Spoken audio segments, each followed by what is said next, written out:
Hello and welcome to our programme Q&A, which will cover the MSc in Human Nutrition. We're joined by our programme lead Alison, and she's going to tell you all about the programme and hopefully help answer any questions that you have. Please do feel free to use the chat box to ask any further questions, and we'll do our best to answer those as well as the ones that were submitted beforehand. And we are recording this session, so it will be sent out shortly afterwards for you to watch back. And afterwards, if you do have any further questions, don't panic. There's still time to ask those. The email address for the administration team is on the website, and they do a great job of pushing you in the right direction to get your question answered if they can't answer it themselves. So I think we'll kick off. Alison, would you like to introduce yourself and then tell us a bit about your programme? Okay, thanks, Naomi. Hi, everyone. My name is Dr. Alison Parra. I'm the program lead for MSc in Human Nutrition, which is an accredited program. It's accredited by the Association for Nutrition. So our program is a one-year program. It's very intense because it is an accredited program. It has a talk component that starts you off. So there are 5 core courses, 4 of which are worth 20 credits, 1 worth 10 credits. So they cover the basics of nutrition, digestion, absorption, dietary assessment, public health eating behavior, and also research skills as well. So they go in sort of chronological order so that you build up on your previous learning. And then there is a specialization component. So you have the opportunity to choose from 4 different specializations. We have clinical nutrition, sports and exercise nutrition, obesity and weight management, and public health nutrition. So this is a larger chunk of teaching, which is worth 30 credits. Students pick the specialization that they're most interested in. There's some help around how you pick that specialization. We have talks from the specialization leads and answer any questions you have so that you can make that decision. And then if you're successful in that talk part, then you would move on to the project. So the project is a 60 credit component. It has to be in the area of your specialization. So if you've chosen clinical nutrition, you'll do a project in clinical nutrition.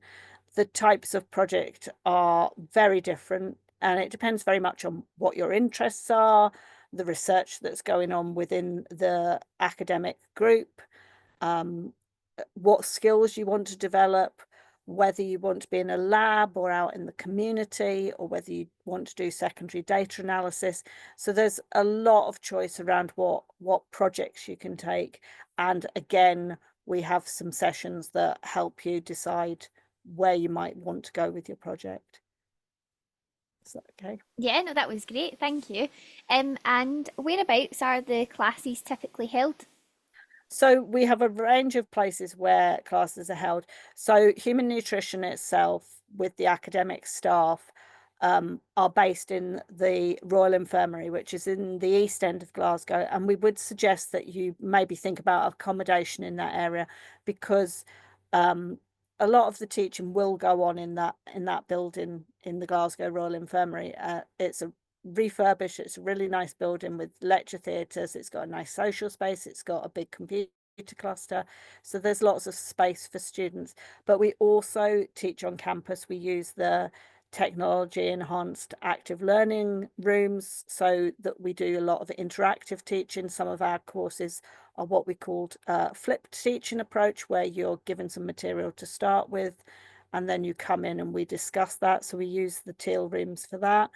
If you're in clinical nutrition, there's a possibility that you may also be taught over at the Queen Elizabeth University Hospital on the south side, and that's because we have a lot of clinical experts come in to teach on that specialization particularly.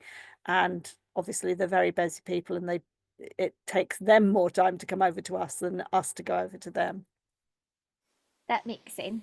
And it's nice, you get a little tour of Glasgow. Yeah, exactly. Yeah. And actually, although students worry about it, none of those places are very far from one another. You can get to them easily by different methods, so it's not hard. Yeah, and a quick look in Google Map will show that they're not that far at all. Yeah. Um, Yeah, and I know this is a really difficult question to answer because it'll obviously depend on the specialisation you choose and it might vary semester to semester, week to week. But how often should students expect to be in class each week? Okay, so it does differ week to week. So in the early part of the program, so in as you first come in, you're maybe in 4 days a week, but not all day. So it's not a 9 to 5, 4 days a week, but you'll be in bits and pieces. We don't want to drag you into 1 hour of lecturing. We try and put 2 or 3 different things on a day, but there is quite a lot going on in that early part of the program. But as you go through the programs, that may decrease, and it changes week by week. By the time you get to specializations, the specializations are spread over 2 days, generally Tuesdays and Thursdays. And they're quite long, intense days.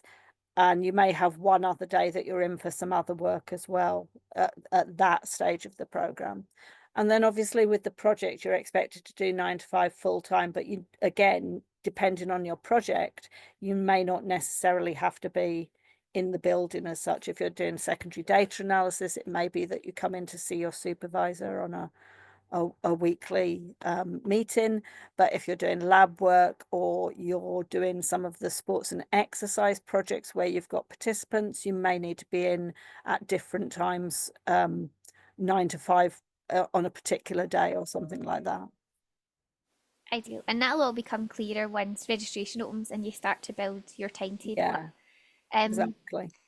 you've kind of touched on the sort of project element of it, but I wonder if you could give us a bit more information about that. So, maybe when the students start to sort of think about their topic, do they get given a topic? How does all that work? Yeah, so obviously, as I said, you choose your specialization. You don't have to come in knowing your specialization. There's an opportunity to take your time and think about that. And then once you're in your specialization, you have specialization lectures with both academics from the human nutrition group. Your specialization lead will be part of the people teaching you, but also you'll have experts from the field, whichever specialization you're in, and that will give you an idea of the topics that you may be interested in. Now we do have a list system, so students are given a range of different projects that they may choose from, but we also offer the possibility of a student coming to us and saying, I really want to do this, and seeing if that's manageable as well. So the reason why we do a list is that obviously there's quite a lot of research going on in the human nutrition group, and we have a lot of projects around that research. We also have a number of collaborators out in the field who like to offer projects for our students as well. And so then you can pick something that we know we've got ethics for, we know there's support for, and so on and so forth. But that doesn't mean that you have to stick to that list. If there's something you're very interested in, then we will try and see if that's a possibility. And sometimes it's not entirely a possibility because of the feasibility or the time or the ethics, but there may be ways that we can incorporate something that you're very interested in into the research projects. And projects are chosen. Actually, most students are just choosing just around now what projects they're choosing. So we always do it on unranked, give your choices, and then I allocate. And so far, touch wood, no one's been unhappy with the allocation. So you'll definitely get one of your choices. So it because it's unranked, I don't know what your first or second choice is, but you'll get one of your choices. Oh, that's good. That seems quite fair then, doesn't it? Yeah. And what about other assessments throughout the programme? Is it all quite similar or is there a bit of variety? No, there's a great variety. So some of the courses may be 100% coursework. So the first 2 courses that students come into are 100% coursework. Some courses are a mixture of coursework and exams. So the difference coursework can be, a straightforward evidence-based essay.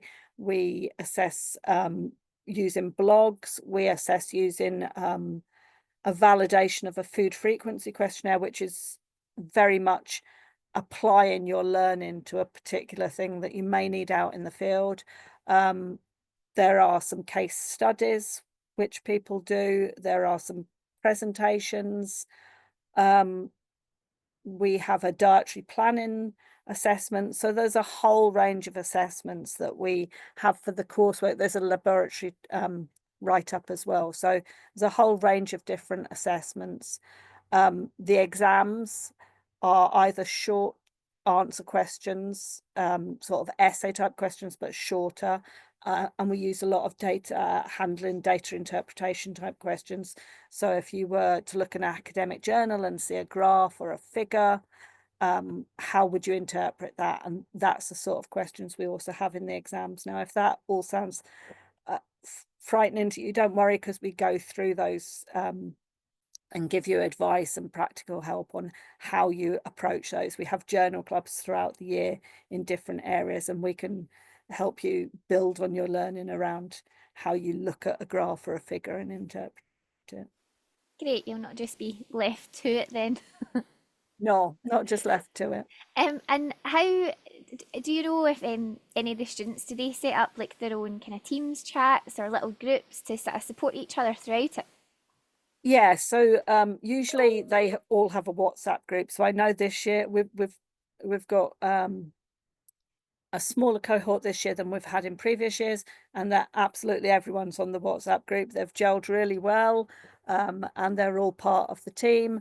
But in previous years, they've either had WhatsApp groups or other ways that they communicate with each other in previous years as well. And I think this year they've set up study groups so that they study together and help each other.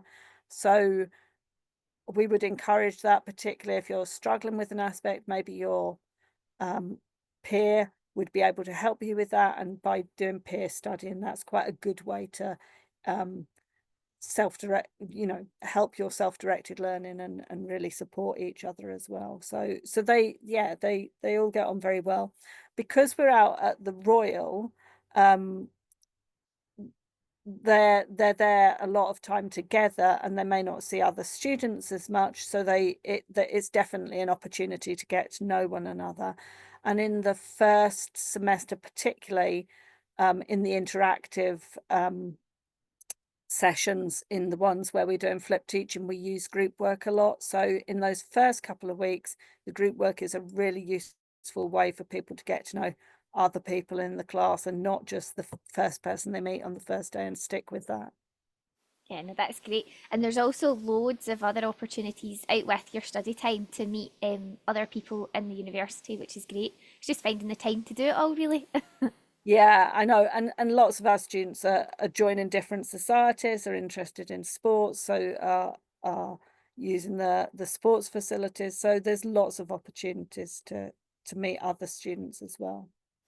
And what sort of background do students typically come from for the human nutrition MSc? Okay, so our requirements say that you've got to have a good science background. So that's where they'll typically come from. So if I take an average class, we will probably have 50% of students who have done nutrition before. So we have students who've already done a nutrition degree or a nutrition and dietetics degree. That's a lot of our international students have obviously done that somewhere else in the world. But we also have half of the class who have maybe done a biochemistry degree or a biology or a biomedical science degree, and they want to change the direction they're going in and do nutrition. So it can be quite different from how much nutrition you've done before. So we start from a base of teaching, trying to get those main concepts across in the first few weeks. So the students that have already done it, they're learning it in more depth. The students who haven't done any nutrition, they're able to pick that up and build on that for the subsequent teaching. In terms of the class background as well, we have a very international group. We have students at the moment from Indonesia, India, Kuwait, Japan, Colombia, Mexico, so a whole range of international students. And we do like for students to bring their own experiences so that they're talking about what happens in their own countries, what they've seen as well. So things like nutrition recommendations, whilst we may talk about them from a UK perspective, we realise that not everyone's going to work in the UK in future, and therefore, it's good to hear about what happens in other countries. Yeah, no, definitely. And in terms of before starting the MSc, is there anything students can do to prepare to set them up for a good start? Yeah, I mean, definitely if you haven't done any nutrition before, um, it's good to have a look through a nutrition book, get some of the basics down. We will, as I said, we'll do the basics in that first part of the semester, but it's good to come with some understanding of it. And any good nutrition book will help you with that. We've got some that we recommend, and on the welcome letter we suggest what that reading is. So that always stands you in good stead for going on through the course. I asked our class reps and a couple of other students what they thought that they should do before start, or what they wish they had done before starting the course.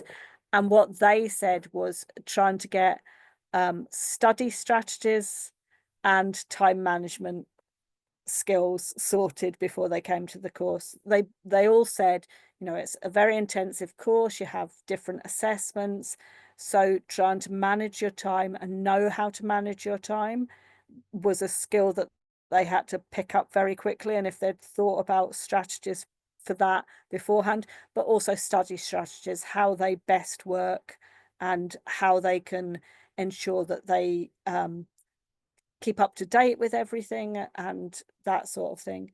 And that actually, one student did say that as well, keeping up to date with the nutrition in the media, just to know what are the hot topics and where there may be debates about or controversies about different parts of nutrition. Yeah. I often think students are quite surprised how quickly an MSc kind of goes. You don't really get that time to get sort of settle in with it. It's instantly here's your work, let's go, let's study, because that 12 months is quite Yeah, intense. it is very intense, and I think all our students would say that, because we have to meet the AFN, the Association for Nutrition Competencies. We have a certain amount of material that we have to cover, and that makes it content rich, but it is very intense. We do have a sort of lead-in period, so we have obviously the induction week where the college gives an induction and we give an induction, and then we have a week which is our transferable skills week. So it's a transition into going from undergraduate to masters. So we do things like study designs or statistics, or how to write critically, things about plagiarism. So all those things that you're going to be using throughout the program. So it does give you that 1 week of let's get some of the skills you need for a master's together so that you can build on that through the program. Yeah. And it's also worth saying the university's got so many sort of support services as well. So if you do find yourself struggling with something, there will be a service that will help. So do speak up and ask for the help. Um, Yeah. So I mean, within nutrition, you're assigned an advisor. And also, I have an open door policy. So if you're struggling with anything academically or non-academically, even, there's support services within the university that can help you with that, and we can signpost you to those. In that first week, in that transferable skills week, we have some input from the Student Learning Development Service, and we would highly recommend them for, our students have gone for the one-to-one appointments with them to help with their academic skills, or have gone on some of their asynchronous courses about writing academically and that sort of thing. Great. And then after studies, what sort of careers the students go on to do? Yeah, a wide range. So what I would say is that we're not a dietetics degree. So you can't go and become a dietitian in the UK. Now, you may be able to do that in your own country if you've come internationally. So you can't go and do dietetics in a hospital. However, some of our students have come with an interest in dietetics, have done the nutrition degree, and then go on to do the postgraduate in dietetics at various places throughout the UK. Some of our students obviously go on to do PhDs nationally and internationally. And then it varies. So some of our students have come on from international students have come from their own countries where they're working, they've got a government grant and they're going back to their own work. Whereas some of our students will either stay here on the 2-year visa system or our home students. Now, what those students do can be very different. So we've had people work for companies offering nutrition advice. Now, that may be startup companies. There's one called Dribble Delights, there's one called Busy Bodies. So we've had students go and work with them. We've obviously had students go and work with Zoe, which is quite a big company. We've had students who go into the public health arena. So within the public health arena in the UK, there's lots of small small grants for short-term work.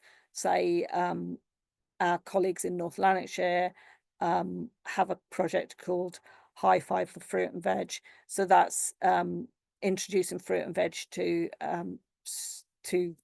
disadvantaged families who maybe don't use fruit and veg or on aware of how they could cook with fruit and veg. So our students go on and do those sorts of job or have a healthy heart or things like that. We've got people who are nutrition leads in universities now. We've got students who have gone on to set up their own MSCs in competition to us. Yeah, so emergency food aid, we've had people go into. So a whole range in the field, depending on your specialization, but really it doesn't matter about what your specialization is. If you've got a good MSc in nutrition, you can move around different areas. So I've had people who've done sports nutrition who are now working in the public health arena and vice versa and that sort of thing. So Very mixed. We've had a question come through there about sort of different opportunities, sort of internships and things. Do you find that students are able to manage part-time work with their MSc? So I'm very aware that students maybe need to do some part-time work financially, that, you know, in this cost of living crisis, people do need to think about their finances. And then other people also want to get some experience as well. It is possible, but I think that comes back to that time management skill as well. And, you know, we try and give students advice on that. So some students will be working part-time, particularly home students will be working part-time. Some have been able to manage that with all the work going on. Some have had to cut hours and that sort of thing. If you're looking for internship possibilities, then that's more tricky because sometimes they come as a block and you can't fit that around your studies. However, we have some good collaborators in different places who will allow students to shadow them or for them to work with them. So Nutrition Scotland is one of our ex-students who has set up a charity where they go out and introduce nutrition to specific groups, target group, help people with nutrition generally, and then some specifics like with hygiene or something like that. And they give opportunities to our students. We also have groups in North Lanarkshire who allow people to shadow them, see what they're doing out in the field. So maybe they're doing a weaning fair or a cooking skills class, and they'll go out and shadow them. We also, early in the semester one, we have a careers session where not only do the careers people come, but we also have alumni from each of the specialization, and they tell students about how to take the opportunities that arise and to really get that experience without it hampering their academic work. And one of the students who I asked, what would you say you should do whilst here, was saying that take advantage of joining the societies like the Nutrition Society. There's the Scottish Alliance for Food, which we're heavily involved in. One of my colleagues, it leads that group up. So there are opportunities there that allow you to maybe see what people are doing, attend conferences and that sort of thing. Well, there's loads of opportunity, isn't there? It's just it's Yeah, having the confidence and getting yourself out there really and taking part in all that's it's available to you. yeah, it's networking. So I think our students, when those alumni come, they give talks, but there's the opportunity to chat with them at the end, and give very good advice about where people could go. I've got contacts in different places where I could suggest people go. Now, those opportunities don't come up. Oh, I can definitely guarantee this, but they'll come up from time to time. So it's just, taking advantage of them when they do come up. Yeah. Well, that's us just at our time. Thanks so much, Alison, for taking the time out of your day. I know your diary's really busy, but you've answered lots of questions and covered lots of information there. So I hope everybody watching has found that useful. Like I said, if you think of any further questions, please do get in touch with the administration email address, and they'll get back to you and help with what you need. And yeah, thanks very much. And hopefully we'll see you all come September time. Thank you. Bye bye. Thank you. Bye.